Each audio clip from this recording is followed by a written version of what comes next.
Technique ক্লাসে তোমাদের সকলকে স্বাগত। আজকের আমাদের আলোচ্য বিষয় 2025 সালের অষ্টম শ্রেণীর দ্বিতীয় পর্যায়ক্রমিক মূল্যায়নের ইতিহাসের যে 2 নম্বর স্কুলটা রয়েছে, অর্থাৎ যোধপুর প্রাক গার্লস হাই স্কুল, যে তোমাদের প্রশ্নবিচিত্রার 269 নম্বর পেজে পেয়ে যাবে তার প্রশ্ন এবং উত্তর। তোমরা জানো তোমাদের চালু হয়েছে হলিস্টিক প্যাটার্ন, সে অনুযায়ী তোমাদের দ্বিতীয় পর্যায়ক্রমিক মূল্যায়নে পূর্ণমান থাকে 50, সময় পাবে তোমরা 1 ঘন্টা 30 মিনিট, অর্থাৎ 1.5 ঘন্টা। তোমাদের এই পরীক্ষাটি আগামী আগস্ট মাসে অনুষ্ঠিত হবে। এর আগে তোমাদের দ্বিতীয় পর্যায়ক্রমিক মূল্যায়নের রাইমার্টিনের হল সাবজেক্টের 2টো করে সেটের প্রশ্ন এবং তার উত্তর করানো হয়ে গেছে। তুমি যারা যারা দেখোনি তাই জন্য লিঙ্ক ডেসক্রিপশন বক্সে আছে, তোমরা সেখানে দেখে নিতে পারো। দেখো প্রশ্ন উত্তরে কি আছে। প্রথমে কি আছে দেখো, সঠিক উত্তরটি বেছে নিয়ে লেখো 1 গুণ 10 সমান 10। প্রথম প্রশ্ন, বাংলায় ইজারাদারি ব্যবস্থা চালু করেন ওয়ারেন হেস্টিংস, কর্নওয়ালিস, ক্লাইভ নাকি মিন্টো? উত্তর হচ্ছে ওয়ারেন হেস্টিংস। নেক্সট, আবওয়াব কর আদায় করা হতো কৃষকদের থেকে। পরের প্রশ্ন, দ্বিতীয় ইঙ্গ ব্রহ্মযুদ্ধের সময় বার্মার রাজধানী ছিল রেঙ্গুন নাকি মায়ানমার নাকি ইম্ফল নাকি ওটাকামুন্ড? উত্তর হচ্ছে রেঙ্গুন। পরের প্রশ্ন, কন্যা শিশু ভাসিয়ে দেওয়ার প্রথা নিষিদ্ধ হয় কত খ্রিস্টাব্দে? উত্তর হচ্ছে 1803 খ্রিস্টাব্দে। নেক্সট প্রশ্ন কি আছে দেখো, সত্যশোধক সমাজ প্রতিষ্ঠা করেন কে? উত্তর হচ্ছে জ্যোতিরাও ফুলে। চলে যাওয়া পরের প্রশ্ন। পরের প্রশ্নে আছে দেখো, ভারতীয়দের ব্রিটিশ বিরোধী কার্যকলাপ বন্ধ করতে দেশীয় মুদ্রণ আইন জারি করেন কে? দেখো অপশনে, এখানে অপশনটা এখানে আছে দেখো, Lord Liton, Lord Amherst, Lord Ripon, Lord Dufferin. করেছে লর্ড লিটন। পরের প্রশ্ন দেখো কি আছে, দাদাভাই নৌরোজি পেশায় ছিলেন বিচারক নাকি ব্যবসায়ী নাকি সিভিল সার্ভেন্ট নাকি অধ্যাপক? উত্তর হচ্ছে ব্যবসায়ী। পরের প্রশ্ন কি আছে, হিন্দু মেলার প্রতিষ্ঠাতা ছিলেন কে? উত্তর হচ্ছে নবগোপাল মিত্র। পরের প্রশ্ন, দাদন প্রথা যুক্ত ছিল নীল চাষের সঙ্গে। নেক্সট, ইস্ট ইন্ডিয়া কোম্পানির একচেটিয়া বাণিজ্যিক অধিকার লুপ্ত হয় কত খ্রিস্টাব্দে? 1813 খ্রিস্টাব্দে। পরের প্রশ্ন, শূন্যস্থান পূরণ করতে বলেছে। দেখো প্রথমে যেটা রয়েছে, 1876 খ্রিস্টাব্দে ইন্ডিয়ান অ্যাসোসিয়েশন প্রতিষ্ঠিত হয়। পরের প্রশ্ন, জাতীয় কংগ্রেসের জনক বলা হয় অ্যালান অক্টেভিয়ান হিউমকে। দক্ষিণ ভারতের মালাবার অঞ্চলের কৃষকরা মোপলা নামে পরিচিত। ভারতের প্রথম ভাইসরয় হলেন লর্ড ক্যানিং। পরের প্রশ্ন, পূর্ণবাক্যে উত্তর দিতে বলেছে। প্রথম প্রশ্ন কি আছে দেখো, মহল কথাটির অর্থ কি? উত্তর লিখবে গ্রামের সমষ্টি। পরের প্রশ্ন, বাংলার ভূমিহীন কৃষকরা কি নামে পরিচিত? উত্তর হচ্ছে ভাগ চাষি। নেক্সট, তিতুমির কোন আন্দোলনের সঙ্গে যুক্ত ছিলেন? উত্তর লিখবে ওয়াহাবি আন্দোলনের সঙ্গে। নেক্সট দেখো, ওয়েডারবার্ন কে ছিলেন? উত্তর লিখবেন হিউম ডাফরিন ষড়যন্ত্র তত্ত্বের প্রকাশক। পরের প্রশ্ন, সিপাহী বিদ্রোহের সময় ভারতের সম্রাট কে ছিলেন? উত্তর লিখবে দ্বিতীয় বাহাদুর শাহ। পরের প্রশ্ন, রেলপথের জনক কাকে বলা হয়? উত্তর লিখবে লর্ড ডালহৌসিকে। নেক্সট, 2 থেকে 3টি বাক্যে উত্তর দাও, যে কোনো 4টি বলেছে। প্রথম প্রশ্নে চলে যাবো, সূর্যাস্ত আইন কি? উত্তর লিখবে সূর্যাস্ত আইন ছিল 1793 খ্রিস্টাব্দে কর্নওয়ালিস প্রবর্তিত চিরস্থায়ী বন্দোবস্তের একটি শর্ত। যে লিখবে সূর্যাস্ত আইন। চিরস্থায়ী বন্দোবস্ত জমিদারকে বছরে একটি নির্দিষ্ট দিনের মধ্যে কোম্পানির প্রাপ্য রাজস্ব জমা দিতে হতো। শেষ দিনে সূর্য অস্ত যাওয়ার আগেই প্রাপ্য রাজস্ব কোম্পানিকে জমা দিতে না পারলে জমিদারের জমিদারি হাতছাড়া হতো। কোম্পানির রাজস্ব আদায়ের এই নিয়মকে সূর্যাস্ত আইন বলা হয়। চিরস্থায়ী বন্দোবস্তে জমির অধিকার জমিদারের দখলে থাকলেও বাস্তবে সমস্ত জমির চূড়ান্ত মালিকানা ছিল কোম্পানির হাতে। কোম্পানি জমির মালিকানা নিজের হাতে রাখার জন্য সূর্যাস্ত আইন চালু করে। পরের প্রশ্ন, ইয়ং বেঙ্গল কাকে বলা হয়? উত্তর লিখবে Anglo Indian Henry Louis Vivian রিডিও ছিলেন কলকাতা হিন্দু কলেজের তরুণ শিক্ষক। যুক্তিবাদী এই শিক্ষকের অনুগামী ছাত্রদের নববঙ্গ বা ইয়ং বেঙ্গল বলা হয়। ঠিক আছে, উল্লেখযোগ্য সদস্যগণ এখানে লেখা আছে, তোমরা দেখে নিও। পেরিচাঁদ মিত্র, রাধানাথ শিকদার, এদের কার্যকলাপটাও দেখে নিও। তো যদি তোমাদের বড় প্রশ্ন আসে সেক্ষেত্রে তোমরা এর সদস্যগণ আর কার্যকলাপ দুটো লিখবে। যদি দেখা যায় যে ছোট্ট 2 নম্বরে আসছে, সেক্ষেত্রে তোমাদের অল্প এখান থেকে দেখো অ্যাংলো ইন্ডিয়ান থেকে ইয়ং বেঙ্গল বলা হয়, অতটা লিখলেই হবে।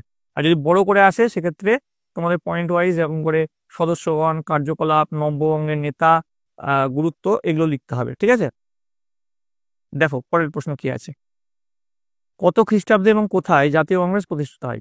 উত্তর লিখবে 1885 খ্রিস্টাব্দে 28শে ডিসেম্বর বোম্বাইতে জাতীয় কংগ্রেস প্রতিষ্ঠিত হয়। পরের প্রশ্ন, দাক্ষিণাত্য হাঙ্গামা কি? উত্তর লিখবে 1875 থেকে 75 খ্রিস্টাব্দের মে থেকে সেপ্টেম্বর মাস পর্যন্ত দাক্ষিণাত্যে মহারাষ্ট্রের পুনা, ও আহমদনগর জেলায় যে কৃষক বিদ্রোহ হয়েছিল তাকে সরকারি পরিভাষায় দাক্ষিণাত্য হামলা বলা হয়। এবার দেখো তার সেই হামলার কারণ, যদি 2 নম্বর প্রশ্ন থাকে তাহলে এখান থেকে এটুকু লিখলেই হবে। আর যদি একটু বড় থাকে সেক্ষেত্রে দাক্ষিণাত্য হামলার কারণ কি কি কারণের উপর বেশ করে লেখানো হয়েছে, অত্যধিক ভূমি রাজস্ব, তুলোর মূল্য হ্রাস, আর মহাজনদের শোষণ, এইসব পয়েন্টের উপর বেশ করে সেক্ষেত্রে তোমাদের বড় করে লিখতে হবে। ঠিক আছে, আমি কিন্তু দুইভাবেই তোমাদের দেখিয়ে দিচ্ছি। পরের প্রশ্ন আছে চরমপন্থী বলতে কি বোঝো? একজন চরমপন্থী নেতার নাম লেখো। উত্তর লিখবে নরমপন্থী নেতাদের আবেদন নিবেদন নীতির ব্যর্থতা ও কার্যকলাপের বিরুদ্ধে কংগ্রেসরাই একদল নেতা প্রতিবাদ করেন। কংগ্রেসেরই হবে, ঠিক আছে। এরা ভারতের স্বাধীনতার জন্য ব্রিটিশদের বিরুদ্ধে বলিষ্ঠ প্রতিবাদ গড়ে তোলার পক্ষপাতী ছিলেন। কংগ্রেসের এই গোষ্ঠী চরমপন্থী নামে পরিচিত। একজন চরমপন্থী নেতার নাম হলো লালা লাজপত রায়। নেক্সট দেখো কি আছে, কত খ্রিস্টাব্দে কাদের উদ্যোগে বিধবা বিবাহ সংগঠিত হয়? উত্তর লিখবে 1856 খ্রিস্টাব্দের 26 জুলাই রাজা রামমোহন রায়, ঈশ্বরচন্দ্র বিদ্যাসাগর, রাধাকান্ত দেবের উদ্যোগে বিধবা বিবাহ সংগঠিত হয়। নেক্সট টিকা লিখতে বলেছে। প্রথম টিকাটা কি আছে দেখে নেব। টেলিগ্রাম ব্যবস্থার গুরুত্ব। দেখো ঔপনিবেশিক শাসনে ভারতে টেলিগ্রাফ ব্যবস্থার বিকাশ, এটা লেখানো হচ্ছে, তোমরা একবার দেখে নাও। কি কি পয়েন্টের বেস করে লিখবে, সূচনা, বিস্তৃতি, এই সব পয়েন্টের বেস করে লিখবে। আরও আছে কন্টিনিউশন পার্টটা টিকার, তোমরা এই স্লাইডটা একবার দেখে নাও, ভিডিওটা একটু পজ করে স্ক্রিনশট নিয়ে নাও। আমি আর পড়লাম না, পড়লে কিন্তু ভিডিওটা লম্বা হয়ে যাবে। হ্যাঁ, এর কিন্তু কন্টিনিউশন পার্ট আছে, এই উত্তরটা কিন্তু এখানেই শেষ হয়নি। ঠিক আছে, আশা করি এই পাতাটা তোমরা দেখে নিয়েছো। চলে আসছি এই প্রশ্নের যে প্রয়োজনীয় পরের পার্টটা, প্রয়োজনীয়তা।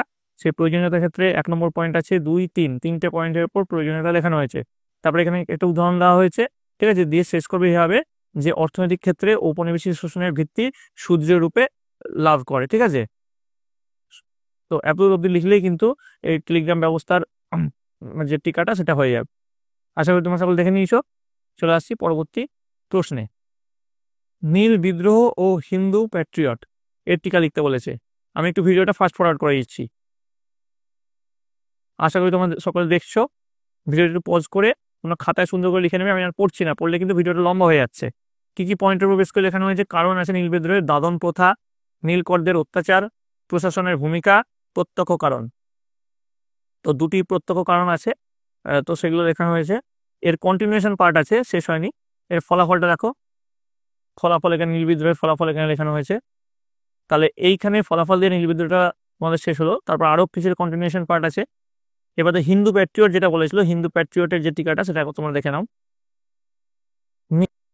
হরিশ্চন্দ্র মুখোপাধ্যায় 1 নম্বর, এখানে কতগুলো পয়েন্ট দেওয়া হয়েছে দেখো, 5টা পয়েন্ট দেওয়া হয়েছে। 5টা পয়েন্টের উপর বেস করে লেখানো হয়েছে। ঠিক আছে, ভালো করে যেমন করে লেখানো আছে তেমন করে তোমরা লিখে নেবে। চলে আসছি পরের প্রশ্ন। পণ্ডিতা রমাবাই কে ছিলেন? শিক্ষা বিস্তারে তার ভূমিকা কি ছিল? তো দেখো, পণ্ডিতা রমাবাই ভারতের নারী শিক্ষা প্রসারে তার অবদানের জন্য স্মরণীয় হয়ে আছেন। তো কেন স্মরণীয় হয়ে আছেন দেখো, কটা পয়েন্ট, 4টে পয়েন্টের উপর বেস করে লেখানো হয়েছে। তোমরা একবার দেখে নিও ভিডিওটা পজ করে। আশা করি তোমরা ভিডিওটা পজ করে সকলে সুন্দর করে খাতায় লিখে নিয়েছো। চলে আসবো পরবর্তী প্রশ্ন, ইলবার্ট বিল বিতর্ক। দেখো, ইলবার্ট বিল বিতর্ক সম্বন্ধেও এখানে লেখানো হয়েছে। ইলবার্ট বিলের পক্ষে ভারতীয়দের আন্দোলন প্রথমে শুরু হয়েছে এভাবে যে ইলবার্ট বিলের বিরুদ্ধে আন্দোলন, তারপরে ইলবার্ট বিলের পক্ষে ভারতীয়দের আন্দোলন, তারপরে বিল প্রত্যাহার। এর কিছুটা কন্টিনিউশন পার্ট আছে, এখানে এই প্রশ্নের উত্তরটা শেষ হয়নি। দেখো পরের স্লাইডে এর কন্টিনিউশনটা আছে, গুরুত্ব আছে। ইলবার্ট বিল প্রত্যাহারের ঘটনা বিশেষ গুরুত্বপূর্ণ কারণ। দেখো কি কি কারণের উপর বেস করে, এখানে 2টো কারণের উপর বেস করে কিন্তু লেখানো হয়েছে। এতটা লিখলেই কিন্তু ওই প্রশ্নের উত্তরটা হয়ে যাবে। ঠিক আছে, ভিডিওটা পজ করে তোমরা একটু লিখে নিও। চলে আসবো পরবর্তী প্রশ্ন। দেখো, যে কোনো 2টি প্রশ্নের উত্তর দাও। প্রথম প্রশ্ন কি আছে, 1857 সালের সিপাহী বিদ্রোহের কারণগুলি আলোচনা করো। খুব ইম্পর্টেন্ট প্রশ্ন, ভালো করে যাবে। ঠিক আছে, তো কি কি কারণ এখানে পয়েন্টের উপর লেখানো হয়েছে দেখো, এনফিল্ড রাইফেলের কার্তুজ ব্যবহার, মঙ্গল পাণ্ডের বিদ্রোহ, মিরাট বিদ্রোহ, হ্যাঁ, তারপরে সবশেষে সমালোচনা। এইসব পয়েন্টের বেস করে তোমরা লিখবে। ঠিক আছে, আশা করি তোমরা ভিডিওটা পজ করে সকলে লিখে নিয়েছো। চলে আসো পরবর্তী প্রশ্ন। দেখো কি আছে, জনমত গঠনে সংবাদপত্রের ভূমিকা লেখো। তো জনমত গঠনের সংবাদপত্রের ভূমিকা, এটাও কিন্তু ইম্পর্টেন্ট প্রশ্ন। এই দুটোর মধ্যে একটা কিন্তু বিদ্যালয়ের প্রশ্ন মধ্যে থাকছেই। আইনের বিষয়বস্তু, ভার্নাকুলার প্রেস অ্যাক্ট প্রবর্তনের কারণ, আইনের প্রয়োগ, ভারতীয়দের প্রতিক্রিয়া, এইসব পয়েন্টের উপর বেস করে লেখানো হয়েছে। তোমরা একবার সুন্দর করে ভিডিওটা পজ করে লিখে নিও। আশা করি তোমরা সকলে ভিডিওটা পজ করে এই উত্তরটা সুন্দর করে খাতায় লিখে নিয়েছো। চলে আসছি পরবর্তী স্লাইড। চিরস্থায়ী বন্দোবস্তের সুবিধা অসুবিধা, এটাও কিন্তু ইম্পর্টেন্ট, ঠিক আছে। তো বন্দোবস্তের সুফলটা প্রথমে লেখানো হয়েছে, চাষযোগ্য জমির পরিমাণ বৃদ্ধি, স্থির রাজস্ব, কৃষক সমাজের সংস্কারমূলক কাজ, ঠিক আছে। আরও আছে এই প্রশ্নের কন্টিনিউশন পার্ট। আর যে অসুবিধা যেটা বলা হয়েছে, চিরস্থায়ী বন্দোবস্তের ফলে বাংলা কৃষকগুলোর ক্ষতি যেটা হয়েছিল, সেটাও কি পয়েন্টের উপর বেস করে লেখানো হয়েছে দেখো। চিরস্থায়ী বন্দোবস্তের ফলে বাংলার কৃষকরা সবচেয়ে বেশি ক্ষতিগ্রস্ত হয়েছিল। দিয়ে লিখবে জমির সত্যহীনতা, জমি থেকে উৎখাত, অত্যাধিক রাজস্ব, কৃষকদের উপর অত্যাচার। এইসব পয়েন্টের উপর বেস করে কিন্তু লেখানো হয়েছে। তোমরা এইভাবেই কিন্তু সুন্দর করে ভিডিওটা পজ করে লিখে নেবে, ঠিক আছে। তারপরে দেখো রেলপথ স্থাপনের উদ্দেশ্যগুলি আলোচনা করো, রেলপথ স্থাপনের দুটি অসুবিধা লেখো। তো উদ্দেশ্যগুলি, রেলপথ বানানোর উদ্দেশ্য কি ছিল? ভারতের রেলপথ বানানোর পেছনে ব্রিটিশদের অনেক উদ্দেশ্য ছিল। ডালহৌসি উদ্দেশ্য পয়েন্ট করবে। দিয়ে দেখো এখানে 4টে পয়েন্টে ডালহৌসি উদ্দেশ্য লেখানো হয়েছে, আরও কিছুটা কন্টিনিউশন পার্ট আছে, তোমরা লিখে নাও। তারপরে দেখো অর্থনৈতিক উদ্দেশ্য, অর্থনৈতিক উদ্দেশ্য ছিল সবচেয়ে বেশি গুরুত্বপূর্ণ। তারপরে পয়েন্ট আছে দেখো রাজনৈতিক উদ্দেশ্য, কি রাজনৈতিক উদ্দেশ্য ছিল। তারপর পয়েন্ট আছে সামরিক উদ্দেশ্য, সামরিক উদ্দেশ্য কি ছিল সেগুলো লেখানো হয়েছে। যেমন করে লেখানো হয়েছে তেমন করে লিখবে। দেখো কিছুটা কন্টিনিউশন পার্ট আছে, এখনো শেষ হয়নি। এটা আশা করি তোমরা সকলে ভিডিওটা পজ করে লিখে নিয়েছো। দেখো এরপরে কন্টিনিউশন পার্টটা দেখো, রেলপথ স্থাপনের দুটি অসুবিধা এখানে দেওয়া হয়েছে। তো অসুবিধাগুলোও কিন্তু এখানে লেখানো হয়েছে, 3টে অসুবিধা এখানে লেখানো হয়েছে। তোমরা যেভাবে লেখানো আছে ঠিক তেমনভাবে তোমরা সুন্দর করে খাতায় লিখে নেবে, ঠিক আছে। তো এই ছিল তোমাদের অষ্টম শ্রেণীর দ্বিতীয় পর্যায়ক্রমিক মূল্যায়নের হলিস্টিক প্যাটার্নের প্রশ্ন এবং তার উত্তর। তোমাদের যদি এই ভিডিওটা ভালো লেগে থাকে অবশ্যই লাইক করবে, বন্ধুদের কাছে অনেক শেয়ার করবে। আর এর পরবর্তীতে তোমরা কোন সাবজেক্টের প্রশ্ন চাও সেটা কিন্তু কমেন্ট লিখে অবশ্যই জানাবে। কমেন্টে তোমাদের বিদ্যালয়ের নাম এবং কে কোন জায়গা থেকে দেখছো সেটা কিন্তু লিখতে কখনোই ভুলবে না। আর এই প্রশ্নই যে তোমাদের হুবহু পরীক্ষা আসবে তার কোনো মানে নেই, তোমাদের এরকম টাইপের প্রশ্ন আসবে। তোমরা তোমাদের যে বইয়ের চ্যাপ্টারগুলো আছে ভালো করে পড়ো। তোমাদের জন্য আমি চ্যাপ্টার ওয়াইজ প্রশ্নোত্তর নিয়ে আসছি, তার জন্য তোমাদের সকলকে এই চ্যানেলের সঙ্গে যুক্ত থাকতে হবে। তোমরা আগে বই পড়ে তবেই কিন্তু এই প্রশ্নের উত্তরগুলো করতে যেও। তোমরা সকলে মন দিয়ে পড়াশোনা করো, তোমরা সকলে ভালো থাকো, তোমরা সকলে সুস্থ থাকো।